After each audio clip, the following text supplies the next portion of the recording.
কেন্দ্র সরকার, এবং কেন্দ্র সরকার বলছে এখানে রাজ্যে দুর্নীতি হচ্ছে 100 দিনের কাজের টাকা। এটা নিয়ে কি বলবেন আপনি? জোহার, নমস্কার। আমি সূর্য সিং বেসরা ঝাড়গ্রাম লোকসভা ক্ষেত্র থেকে বলছি। আপনাদের যে চ্যানেল নিয়ে সমাচার চ্যানেলের মাধ্যমে আমি এখানে মতদাতাকে ভোটার্সকে এটাই বলতে চাই কি এই ঝাড়গ্রাম লোকসভা ক্ষেত্র থেকে কুল টোটাল 12টা প্রার্থী রয়েছে। প্রথম সিটিং প্রার্থী আছে বিজেপি ভারতীয় জনতা পার্টির থেকে, গতবার 2019-এ ছিলেন। এইবারে সেই প্রার্থী নয়, নতুন বদল করে প্রার্থী হয়েছে বিজেপির প্রার্থী। অন্যতম যা সেকেন্ড ছিল টিএমসিতে, তারও নতুন প্রার্থী হয়েছে। এবং যারা সিপিএম এর যে প্রার্থী ছিলেন, সে সিপিএম কংগ্রেস মিলিয়ে ওদেরও নতুন প্রার্থী হয়েছে। আর তার মধ্যে আমিও ফার্স্ট টাইম নতুন। আমি পার্টিগত প্রার্থী নয়, আমি জাতিগত সমাজনীতিতে আমাকে প্রার্থী করা হয়েছে।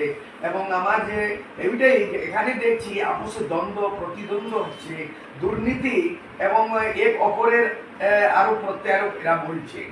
কেন্দ্র সরকারের পার্টি হচ্ছে বর্তমান মোদী সরকার, বিজেপি সরকার কেন্দ্রতে রয়েছে 2014 থেকে, আবার 2019-এ সত্তারে আসলেন।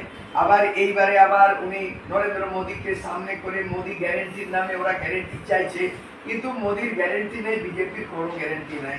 এবং এখানে টিএমসি সরকারের কোনো ওয়ারেন্টি নেই, কেন্দ্র সরকারের নো গ্যারেন্টি। আর এখানে মমতা দিদির সরকার টিএমসি নো ওয়ারেন্টি। তো যেখানে গ্যারেন্টি নাই, যে জিনিসের ওয়ারেন্টি নাই, তাহলে কি করতে হবে, মতদাতা কি করবে, ডিসাইড করবে, এরা তো স্বতন্ত্র।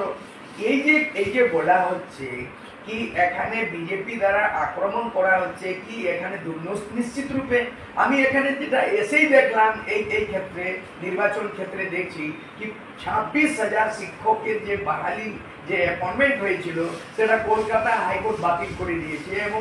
এবং অর্ডার দিয়েছে কি 8 বছরের যে মাইনে পেয়েছিল, স্যালারি পেয়েছিল, 12% সুদ সহ রিটার্ন করতে হবে। ওটা আরও রাজ্য সরকার সে আবার সুপ্রিম কোর্টে দাখিল করেছে এবং অনেক কিছু এখন চলছে এর মধ্যে।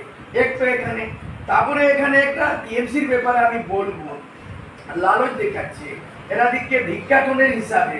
এটা 1000 টাকা, কি 1000 টাকা মাইনে দিয়ে এর লক্ষ্মী ভান্ডার জেনারেলকে দিচ্ছে 1000 আর আদিবাসী রেখে 1200। এই 1000 আর 1200 তফাৎ কেন, তুলনা কেন করছে? এই টাকাটা দিবার কি দরকার আছে? যোগ্য বানাও, শিক্ষিত করো, প্রশিক্ষিত করো, তাদের নকরি দাও, তাদের রোজগারের ব্যবস্থা করো। এই ভিক্ষাটনের মতো ঘরে ঘরে লক্ষ্মী ভান্ডার কি দেন না? এটার ভোটের ষড়যন্ত্র, ভোট নিবার এটা সাজিশ ষড়যন্ত্র। আরেকদিকে 1000 টাকা লক্ষ্মী ভান্ডারের লালচ প্রলোভন দিয়ে দিচ্ছ, এটাও আমি যুক্তিসঙ্গত নাই। আবার যারা যুবতী যারা গ্রাজুয়েট হয়েছে, MA BA পাস করেছে, চাকরির ক্ষেত্রে আবার কমিশন কি? এই যে একটা ঘটনা 26,000 এমনি কেউ পায় না। আগে ছিল কাঠমনির ব্যবস্থা, কমিশনের ব্যবস্থা, আর এখন কি হয়েছে, এখন যে কোনো যুবতী চাকরি পাবে মিনিমাম 10 লাখ টাকা।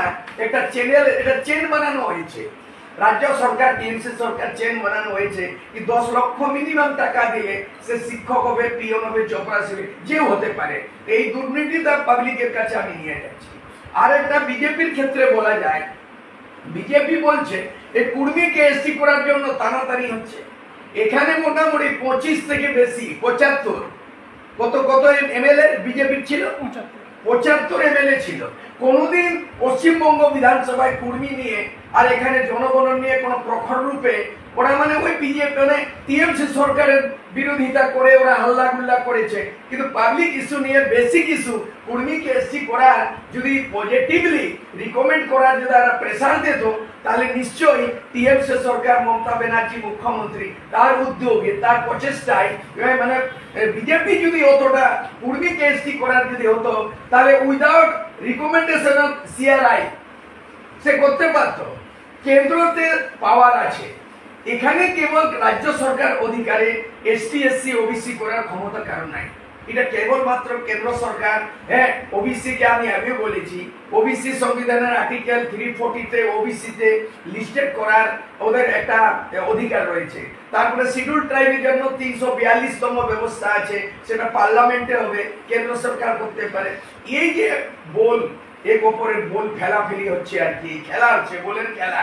এই বলটা ওকে ফেলছে, ওই বলটা একে ফেলছে, এটা বেমতলব। মানে কর্মীদের জন্য, কর্মীদের পক্ষে এসটি করার যে ইস্যু আছে, এটা উভয় পক্ষেই দোষী। কেন্দ্র সরকার বিজেপিও দোষী আর টিএমসি সরকার দোষী। সেই জন্য আমাদের লড়াই, সমাজের প্রার্থী হিসাবে আমি উভয়কেই দোষী মানে আর উভয়কে টার্গেট করেছি। আমার লক্ষ্য আছে কি এই যে ট্রাইবেল করা, কর্মীদের ট্রাইবেল ইস্যু, এটা রিশিডিউলিং, এটা ইস্যু তো আছে। এই যে আবার আদিবাসীদের ট্রাইবেল একটা কলম রয়েছে আর্টিকেল 25, রিলিজিয়াস ওটা আছে, ভাষা নিয়ে আছে, এবং অনেকগুলো এখানে জঙ্গলমহলগুলো আছে। এরা জঙ্গলমহলও করে না, তো এরা কেন?